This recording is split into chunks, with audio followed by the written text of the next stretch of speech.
People often describe Dagestan fighters as unstoppable. They talk about genetics, they talk about natural toughness. But the reality is much simpler. Dagestan fighters aren't built by secret techniques. They're built by routine, discipline, and repetition. Training there is basic. No music, no hype, no shortcuts. Wrestling starts young, conditioning is constant, and quitting is not part of the culture. What makes this system effective isn't intensity, it's consistency. Day after day, the same work, whether you feel ready or not. This approach looks surprisingly similar to old-school boxing gyms, where fighters were shaped by daily work rather than motivation. In this video, we're breaking down how Dagestan fighters actually train, what works, what doesn't, and why this environment produces such mentally durable athletes. No myths, no exaggeration, just the system. To understand how Dagestani fighters train, you first have to understand Dagestan itself.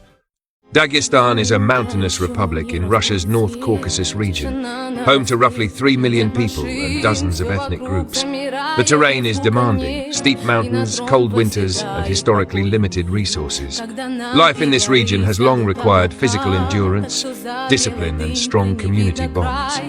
Combat sports, especially wrestling, developed naturally in this environment. In Dagestan, wrestling is not treated as a niche sport.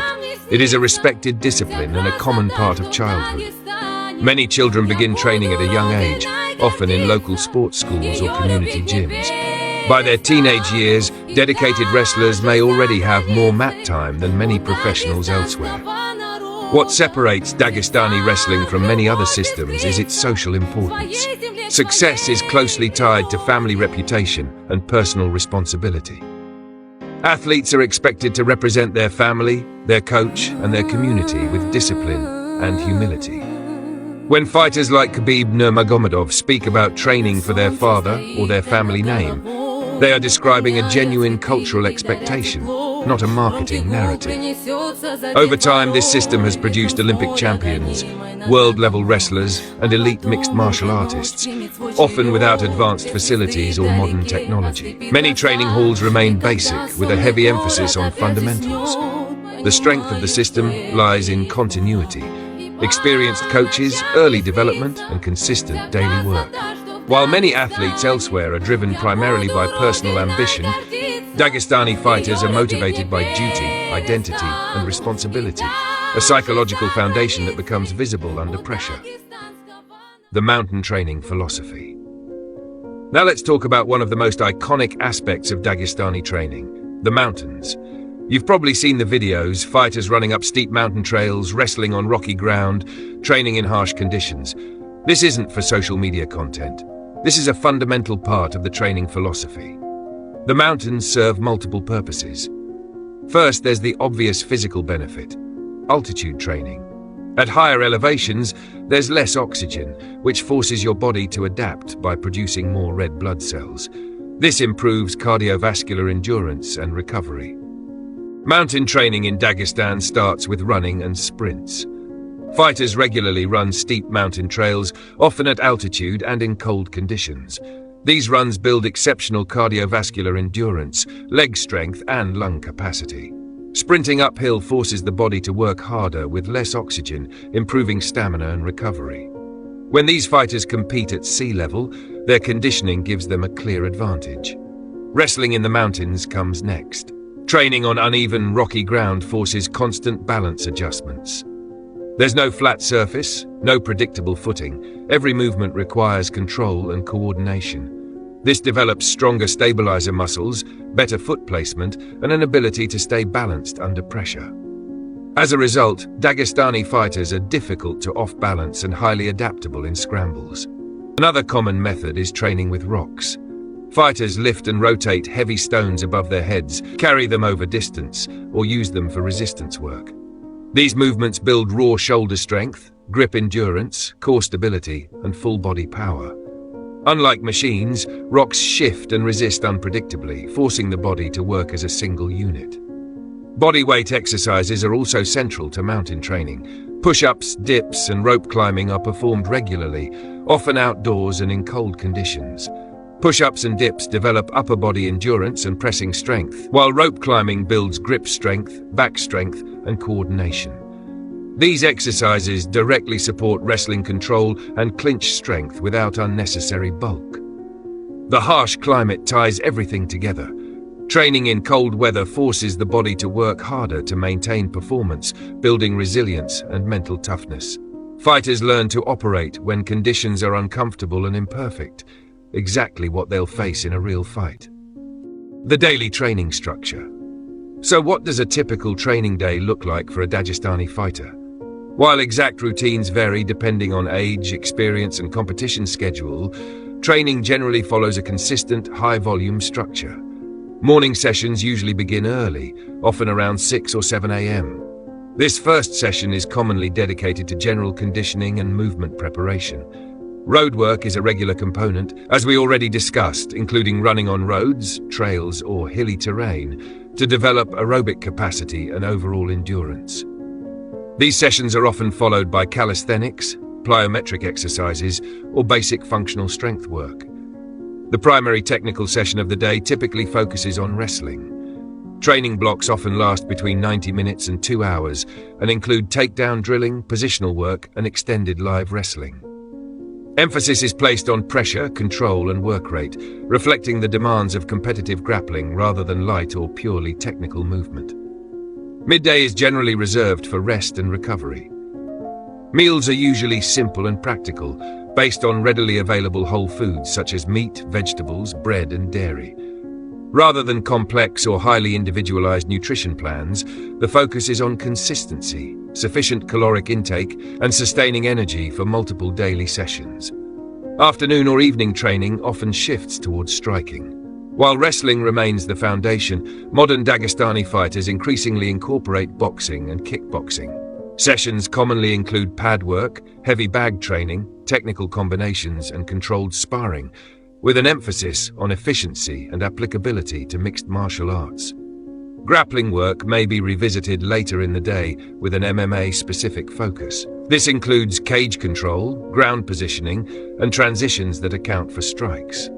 These sessions connect traditional wrestling skills to the realities of professional competition. Strength and conditioning are typically integrated across the training week rather than separated into dedicated bodybuilding sessions. Training emphasizes functional movements such as bodyweight exercises, kettlebells, basic lifting patterns, and resistance drills that support grappling strength, durability, and endurance. Much of their strength and conditioning work took place in the mountains, using the harsh terrain and elevation to naturally build stamina, power, and resilience, as we already discussed. Core conditioning is especially important, often built through medicine ball throws combined with sit-ups and other midline stability exercises to develop explosive rotational power and resilience. Recovery is essential due to the overall workload. Common practices include stretching, sauna use, swimming, and taking dips in cold mountain pools to reduce inflammation and aid circulation, all aimed at managing fatigue and maintaining long-term performance. The team training dynamic. A key factor in Dagestani training success is the team-based structure. Fighters rarely train alone and instead develop within close-knit groups where training partners consistently push one another. In both Dagestan and gyms like American Kickboxing Academy in the United States, multiple elite fighters train together daily. Figures such as Khabib Nurmagomedov, Islam Makhachev, and Umar Nurmagomedov have long trained alongside each other, creating an environment where sparring partners are often as skilled as, or more skilled than, future opponents. Unlike many gyms where elite talent is limited to 1 or 2 individuals, the Dagestani system features depth.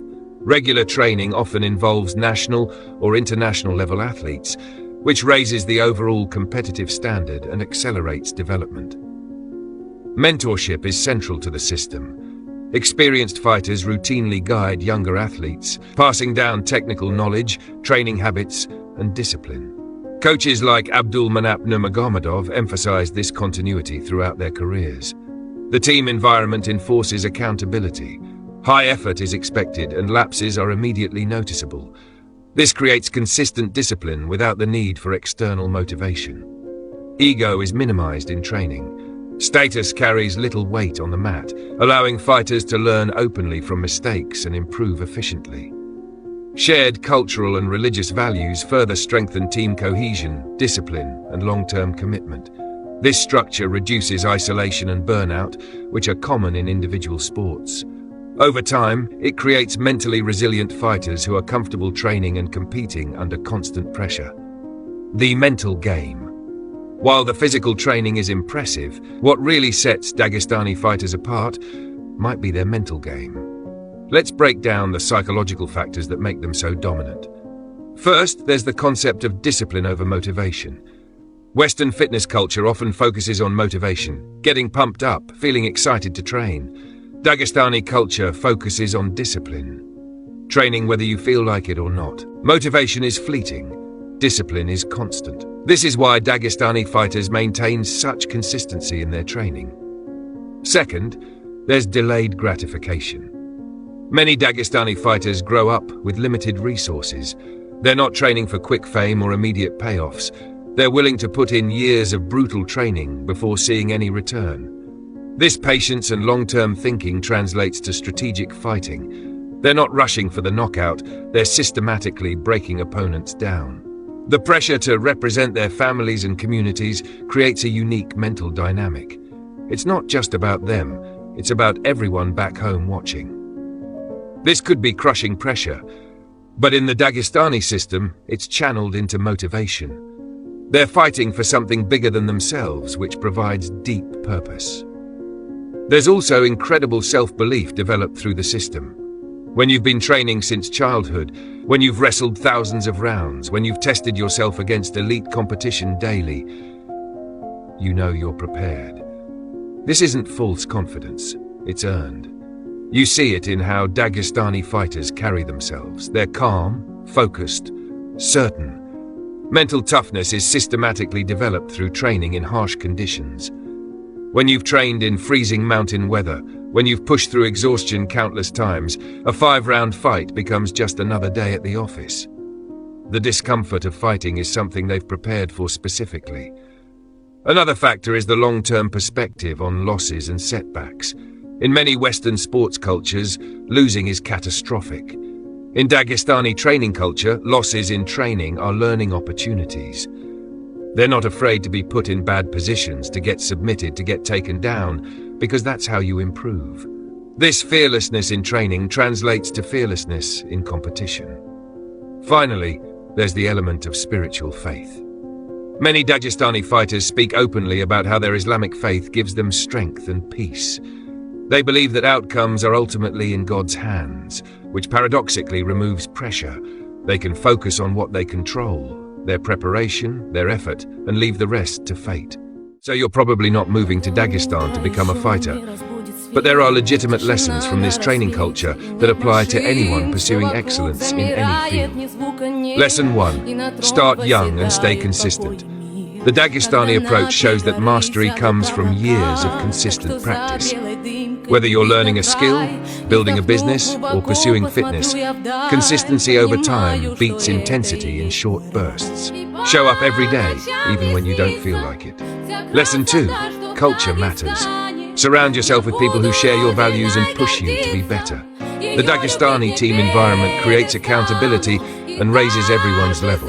Find your team, your community, your accountability partners. Lesson 3. Train in discomfort.